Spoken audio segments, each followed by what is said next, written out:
Zoo Day Disaster. Chapter 1. It was annual free day at the Bikini Bottom Zoo. Just about everyone in town was at the zoo having fun, including Spongebob's greedy boss, Mr. Krabs. Mr. Krabs loved free day. On free day, he could get all kinds of things without spending any of his beloved money. Wearing a fake black mustache as a disguise, Mr. Krabs grabbed everything he could. When a zoo employee handed out free balloons, Mr. Krabs took the whole bunch. At the free drink stand, he filled an entire barrel with soda. He even took light bulbs right out of the zoo's sidewalk lamps. "Top of the morning, boys," said Mr. Krabs a little nervously when two Bikini Bottom policemen approached him. He was afraid they might recognize him as the guy who took advantage of free day every year. "Phew," he sighed as they walked on by without saying anything. My disguise must have fooled them, he thought. "Next stop, gift shop," he said. With his pockets full of hot dogs and lollipops, Mr. Krabs ran eagerly into the gift shop for more goodies. Spongebob didn't notice his crusty crab boss as he and his best friend Patrick headed for the zoo's magnificent oyster stadium. He was too excited about seeing Clamu, the giant oyster. "Not only is he the largest oyster held in captivity," he explained to Patrick, "he also does tricks." Spongebob took off his free day propeller beanie and spoke in a loud announcer's voice. "He spits a giant pearl 100 feet in the air, like a cannonball." Now Spongebob pretended to be the giant oyster. He wadded up his hat, stuffed it in his mouth, chewed a little, and spat the beanie high into the air. It landed with a plop right on a little kid's ice cream cone. "Why are we hanging around watching a cheap imitation?" yelled Patrick, excitedly hopping from foot to foot. "Let's get over there!" Panting, he and Spongebob sprinted into Oyster Stadium, shouting, "This is the greatest day of our lives!" But when they reached the inside of the stadium and peered down into Clamu's arena, the giant oyster was sleeping soundly. He snored, opening his huge mouth and curling his shiny pink tongue. He sure wasn't doing any tricks. "This is the greatest day of our lives?" asked Patrick, leaning on the red rope that kept visitors from falling into Clamu's pit. "Boring." Clamu just kept snoring. Bubbles rose from his shell with every low, rumbling snore. Spongebob was disappointed, too. He'd told Patrick the giant oyster would be a sight to behold, and now it was just lying there, sleeping. "You're right, Patrick," he said. "We came to see—" Spongebob switched back to his announcer's voice. "Pearls 100 feet in the air!" He pointed one yellow finger straight up toward the top of the stadium. Patrick smiled, agreeing with his friend. "I'll try my oyster call," said Spongebob. He raised his hands to his mouth and opened wide. "Ooh-ah-loo-loo-la-wa-loo-ah!" he cried, ending with a pathetic squeak. Clamu just kept on snoring. Spongebob turned to Patrick helplessly. He'd given it his best shot, but his oyster call hadn't worked at all. Patrick looked bored. "Well, I'm out of here," he said. "Thanks for nothing, Spongebob." As Patrick walked out of the stadium, Spongebob sadly watched his friend go. This day wasn't turning out the way he'd planned at all.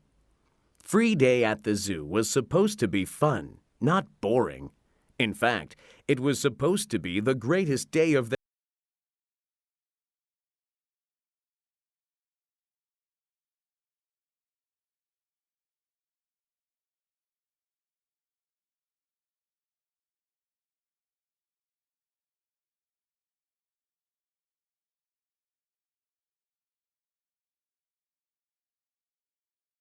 Chapter 2.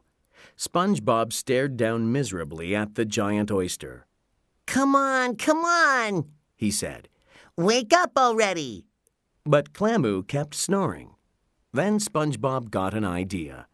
He pulled a bag of sea peanuts out of his pocket. Then he picked out one small peanut and looked around to see if anyone was watching. The coast was clear. He held the peanut high over his head, then whipped it at the giant oyster with a grunt. It bounced harmlessly off the tough purple shell. Clamu stirred, then opened his mouth and made a puzzled sound. Spongebob was thrilled. I think it's working, he said, grinning. Clamu shifted around, first facing in one direction, then the other, then back to his original position. Hey, Patrick, Spongebob called. Clamu is waking up. Patrick ran back into the arena. Oh boy, He shouted. did I miss it? Spongebob smiled.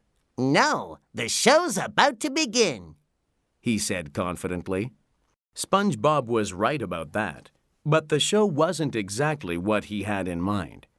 Instead of performing dazzling tricks, Clamu threw open his gigantic mouth and let out the loudest sob anyone had ever heard. "Wah!" he cried. Clamu's cry was so loud, it blew SpongeBob and Patrick off their feet. They had to cling tightly to the red safety rope, or they would have been blown right out of the arena. As Clamu cried and leaped around his pit, two zookeepers ran in to see what was the matter. One of them carefully walked up to the giant oyster, patted his shell reassuringly, and said, Easy now. It's me, Joe, remember? But Clamu was so upset, he gave out a mighty roar, grabbed Joe with his powerful tongue, and hurled him out of the stadium. Joe went flying like a rocket, screaming all the way. Smiling, Patrick elbowed SpongeBob. Now this is a show, he said. Clutching his bag of sea peanuts, SpongeBob looked worried. Outside the stadium, a loudspeaker blared forth a warning to everybody. Attention, zoo patrons. Clamu the giant oyster is on an emotional rampage. Please scream and run around in circles. Everyone screamed and ran around in circles. They even let go of their free balloons and let them float away. Thanks for coming, said the friendly voice over the loudspeaker. Back inside Oyster Stadium, Clamu was leaping around his pit, smashing into the walls and destroying everything in his way. He was also still crying very loudly. Patrick and SpongeBob sat in the stands of the stadium, watching. A zookeeper ran up to them. You boys better get out of this area, he said. Pronto. He looked down at Clamu, who was still crashing around. There's nothing more dangerous than an emotionally disturbed oyster. Suddenly, the zookeeper pointed an accusing finger at SpongeBob, who cowered behind his bag of sea peanuts. You didn't do anything that might have caused this horrible tragedy, did you? He asked. Uh... said SpongeBob. No way, said Patrick firmly. Only a bully would upset a gentle giant. He turned to his friend. Right, SpongeBob? SpongeBob looked down at his bag of sea peanuts and quickly hid them behind his back. Right, he said.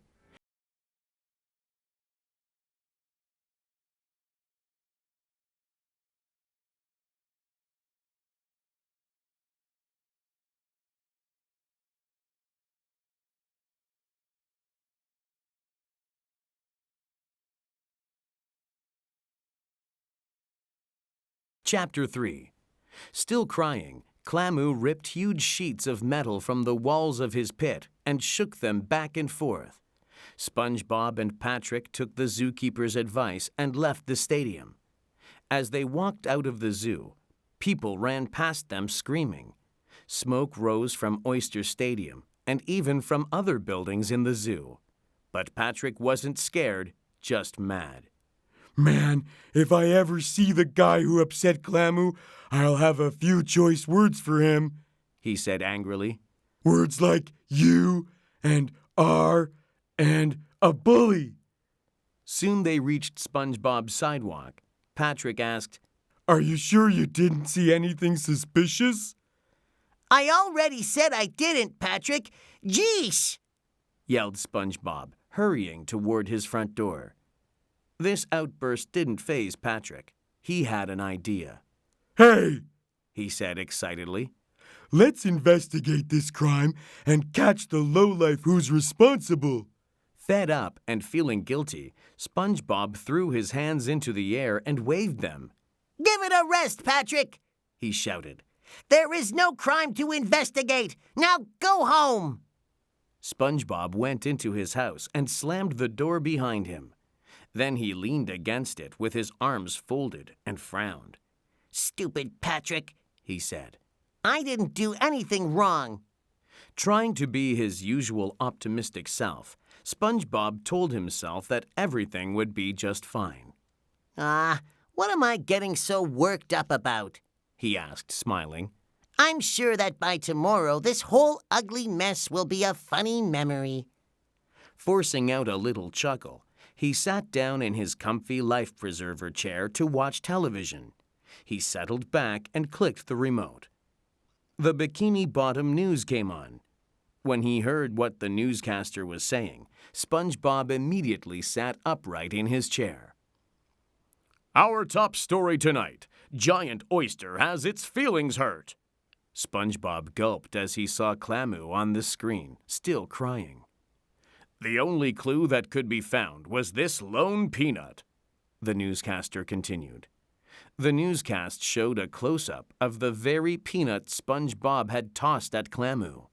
SpongeBob just stared at the screen, horrified. And as you can hear, said the newscaster, the oyster continues to emit its horrible cry, a cry so powerful it can be heard around the world. The TV showed pictures of people covering their ears all over the planet, in front of Egyptian pyramids, Dutch windmills, and the Taj Mahal in India. A cry that not only breaks the sound barrier, it breaks the hearts of our citizens, said the newscaster, as a bikini-bottom mother and her 2 children sobbed by Clamu's pit. SpongeBob could scarcely believe what he was seeing. The newscaster finished his broadcast by asking, "What kind of cruel, careless, evil person would deliberately upset one of Neptune's gentlest creatures?" A single tear dripped from the newscaster's eye, and a hand came in from off-camera to wipe it away. SpongeBob couldn't take it anymore. He turned off the TV. Asked Gary, his pet snail. Ah! Screamed SpongeBob. But then he regained his composure and faced the pink snail. No, Gary, He said forcefully. how would I know anything about the oyster? Gary stared at SpongeBob with his 2 big eyes perched on top of their long eye stalks. He said. Defensive? Cried SpongeBob. I'm not being defensive. He threw his hands up and looked at the ceiling. Barnacles! What is this? 20 questions or something? As he strode away from Gary, SpongeBob heard Clamu's terrible loud cry. He peered out his window at Oyster Stadium, where the sobs were coming from. This is getting a little out of hand, He said, clutching his square head. All I did was throw a peanut. I didn't mean to make the oyster cry. I just wanted to see it perform spectacular stunts. SpongeBob wrung his hands. Everyone's gonna hate me. I need some advice. He thought hard for a minute. Let's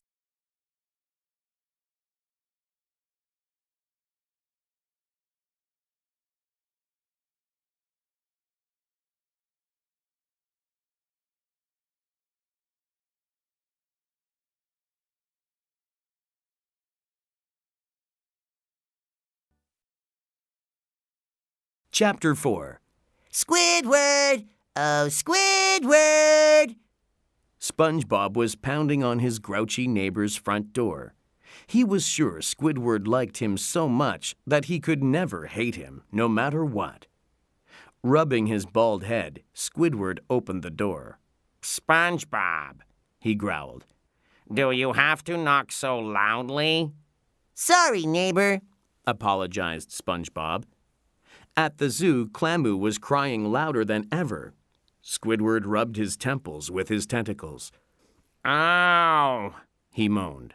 that overgrown oyster is giving me a headache. I can't even take my afternoon beauty nap. Spongebob laughed nervously. Funny thing you should mention that old oyster. For a second, he thought about telling Squidward the whole truth. But then he saw Squidward frowning grumpily. Spongebob decided that maybe he'd better be a little more indirect. Let's say I know this guy He continued uneasily. who may have something to do with the oyster crying. Squidward looked thrilled. You mean you know the guy who upset Clamu? He asked eagerly. Spongebob swallowed hard with a loud gulp. Oh, this is great! Exclaimed Squidward.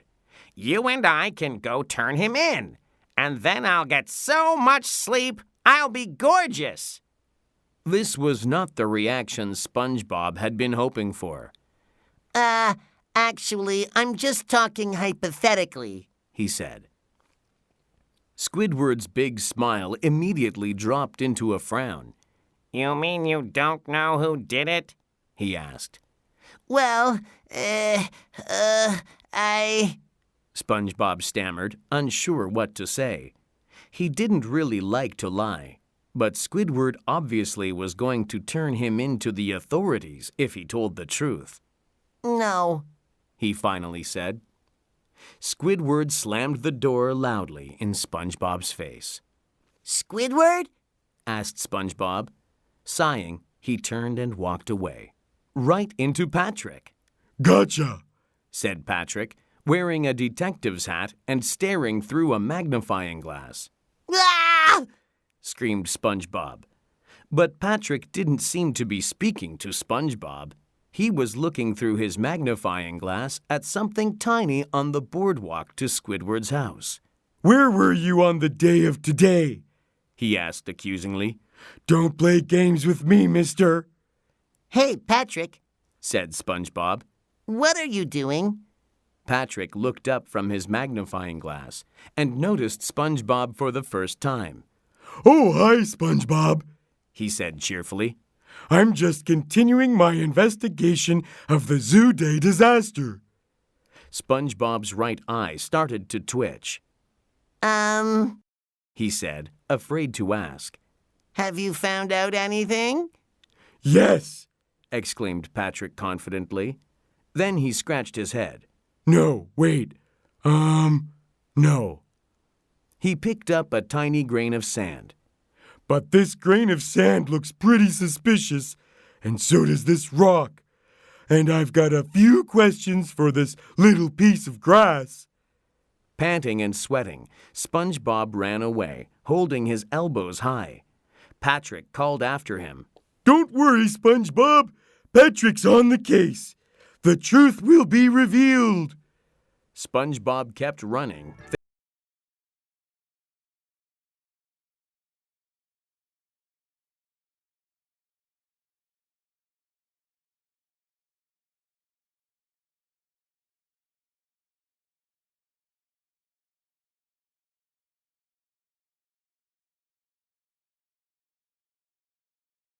Chapter 5. Sandy Cheeks, Bikini Bottom's only land squirrel, stood with her fingers stuffed in her ears.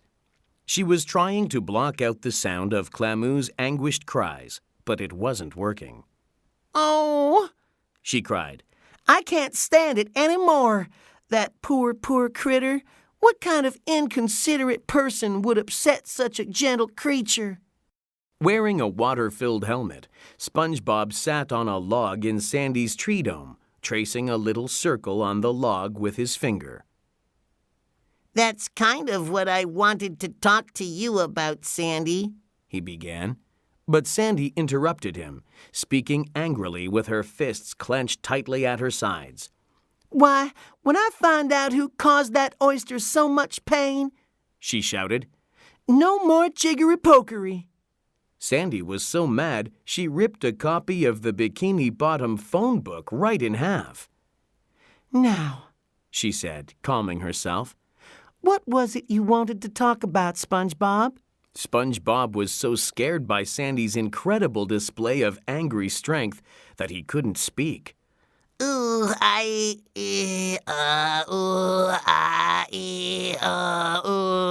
He babbled, squinting his right eye and twisting his fingers. Sandy looked puzzled. Hey, Spongebob, She asked. how come you're all twitchy like that? SpongeBob sat on the log, vibrating. Twitchy? Twitchy? He managed to bleat out. Who's twitchy? I'm not twitchy. He jumped to his feet. He had to get out of there. He came up with a quick excuse. Sorry, Sandy, He said. I have to, go get my hair cut. SpongeBob ran out of the tree dome. Rubbing her chin, Sandy watched him go. SpongeBob doesn't have hair, or does he? She wondered. Frightened that everyone would find out he'd thrown the peanut, SpongeBob ran straight to his pineapple house. But before he could get the front door open, Patrick walked up. Hey, SpongeBob. Called Patrick. SpongeBob was so startled he collapsed on his front doorstep. As he got up, Patrick rubbed his hands together and said, This is it. All the clues are coming together. Patrick bent over a trail of shoe prints in the sand leading to SpongeBob's front door. I followed these footprints right to this exact spot, He said. SpongeBob looked very worried. And then, Patrick continued, right where you're standing, I found this bag of peanuts. Ha! He held up a red-striped bag of sea peanuts. SpongeBob gritted his teeth and shook with fear. Oh, Gloated Patrick. I'm so close to solving this crime, I can almost taste it. Okay, good luck with all that, Patrick. And, I guess I'll see you later, Said SpongeBob, trying to sound innocent. He slipped inside his front door and slammed it behind him, leaving Patrick outside. Inside his house, SpongeBob just stood there trembling. Suddenly, someone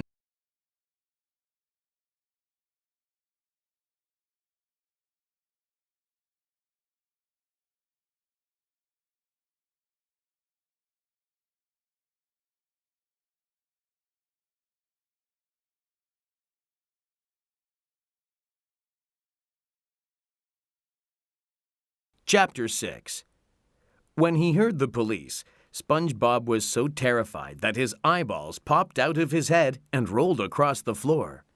Just a second. He said in a high voice as he groped around, trying to find his eyes. The two policemen opened the door, flashing their badges. Are you SpongeBob SquarePants? They asked. SpongeBob just stood there, holding his eyeballs in his hands. Yes? He managed to say.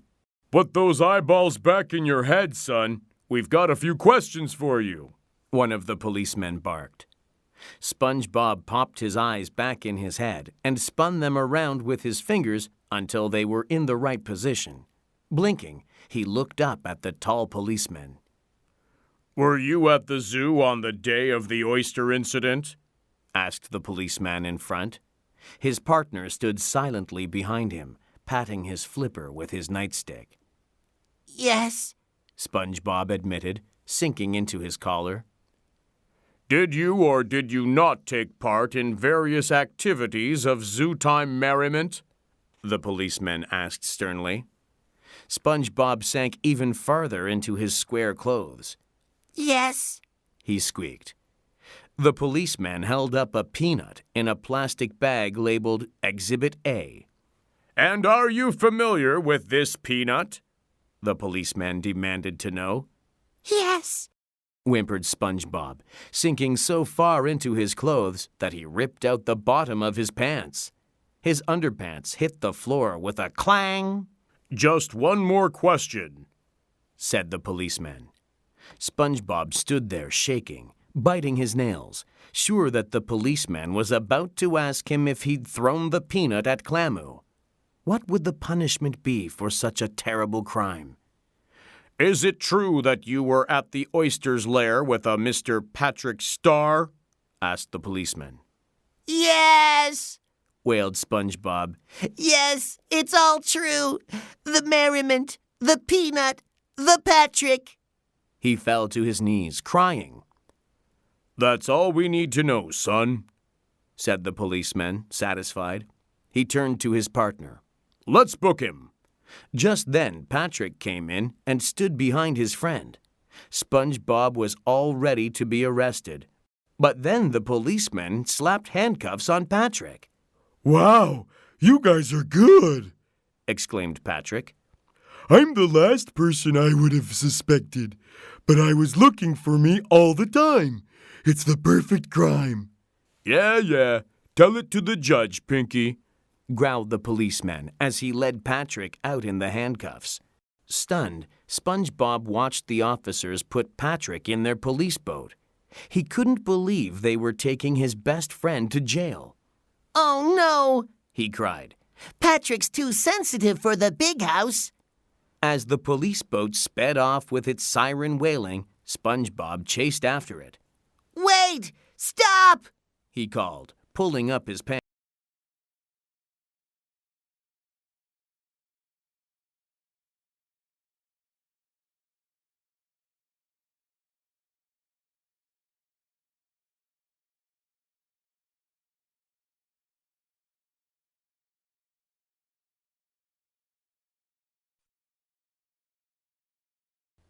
Chapter 7. Boo! Jeered the crowd. Oyster Stadium was full of angry bikini bottomers. They had all come to see the mean bully who had upset Clamu. In Clamu's arena, the giant oyster was still crying. Patrick stood on top of a half-sunken barrel to which his arms were chained. He was trying to ignore the bikini bottomers who were yelling at him. One especially angry dweller spoke up, raising his voice above the noise of the crowd. Hey, everybody! He yelled. Let's throw peanuts at him and see how he likes it. Everyone started hurling peanuts at Patrick. I get what I deserve, He said bravely. Patrick caught several peanuts in his mouth and swallowed them. Since they were still in their shells, this wasn't a very good idea. Ouch, He said. Just then, SpongeBob rushed into the arena. Wait! He shouted. The crowd hushed. Hold your peanuts! Patrick Starr is innocent! SpongeBob strode purposefully forward into the center of the arena and looked up at the angry mob. I have come here to reveal the truth, He said. He took a deep breath and began the speech he had planned on his way to Oyster Stadium. They say that truth and honesty will be rewarded with trust and forgiveness. Realizing that SpongeBob was delivering one of his heartfelt speeches, Patrick started to sing a slow, respectful anthem in the background. He couldn't think of any words, so he just sang, bum, bum, bum, bum, bum, bum. I'm here to lay my cards on the table, SpongeBob continued earnestly. to trim the branches of deception from the tree of life, to shave away the unkempt sideburns from the face of truth. Oh, just get on with it, screamed the guy who had suggested throwing peanuts at Patrick. It was now or never. SpongeBob closed his eyes and said, I am the one who threw the peanut. The crowd roared its disapproval, but SpongeBob raised his hand, letting them know he had more to say. I know now that what I have done is wrong, He stated in a clear, strong voice. and so I say, I am sorry, giant performing oyster. He walked over to Clamu and placed his hand gently on its shell. Then he turned to Patrick, who was still singing his solemn anthem. I am sorry, Patrick. SpongeBob turned back to the crowd in the stadium and raised both his hands. I am sorry, citizens of Bikini Bottom. For a moment, It was very still in Oyster Stadium. Even Patrick stopped singing, and the giant oyster stopped sobbing. SpongeBob was sure everyone was going to forgive him. Then a voice rang out. Hey, let's throw peanuts at both of them! Cried the guy who had thought of throwing peanuts in the first place. The crowd agreed, yelling angrily. Wait! Shouted a zookeeper. Here's the real criminal! He dragged Mr. Krabs, who was still wearing his fake mustache, into the arena. Top of the morning, said Mr. Krabs, trying to keep up his brilliant disguise. But when he spoke, his black mustache fell off. Mr. Krabs! Exclaimed SpongeBob, shocked. The crowd of citizens gasped. I knew it! Shouted Patrick. Mr. Krabs has stolen a very important item from the oyster, announced the zookeeper. Behold! The zookeeper held up Mr. Krabs' clothing, which he'd just yanked off by accident. Everyone in the stadium covered their eyes, muttering things like, ew, and yuck. Wait a minute, said the zookeeper. He gave Mr. Krabs his clothes back and hoisted a shiny, round, white object high in the air. Behold, the oyster's pearl! Everyone gasped. The zookeeper took the pearl over to Clamu and set it on the ground, saying, Here you go.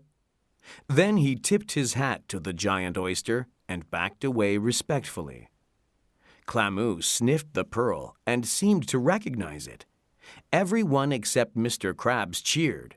They were happy that the oyster had his pearl back.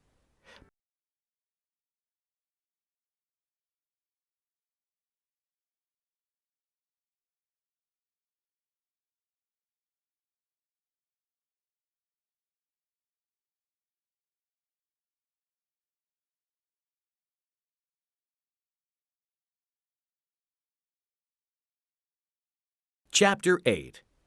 Tiny crack lines appeared all over the surface of the beautiful pearl. The crowd gasped in horror.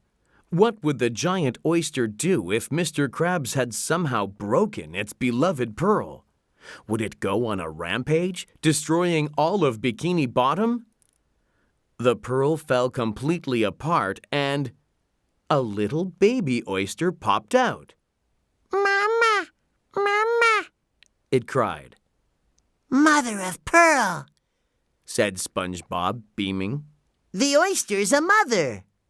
Everyone now realized that Clamu was a girl, not a boy. And that pearl's no pearl, he explained. It's an egg. He was right. The shiny ball that everyone had assumed was a pearl was actually Clamu's egg. And now the giant oyster had a baby oyster all its own. The baby swam over to its gigantic mother and warbled, Mama! again. Clamu greeted her baby, who immediately jumped up on Clamu's back. Clamu smiled. She and her baby clearly loved each other. Aww! Sighed the crowd, enjoying the touching moment between oyster and child. Then everyone turned their heads and glared at Mr. Krabs, who had stolen the egg in the first place, upsetting Clamu and making her cry so loud and long. Mr. Krabs shrugged. But it's free day, he protested feebly as the crowd covered him in peanuts.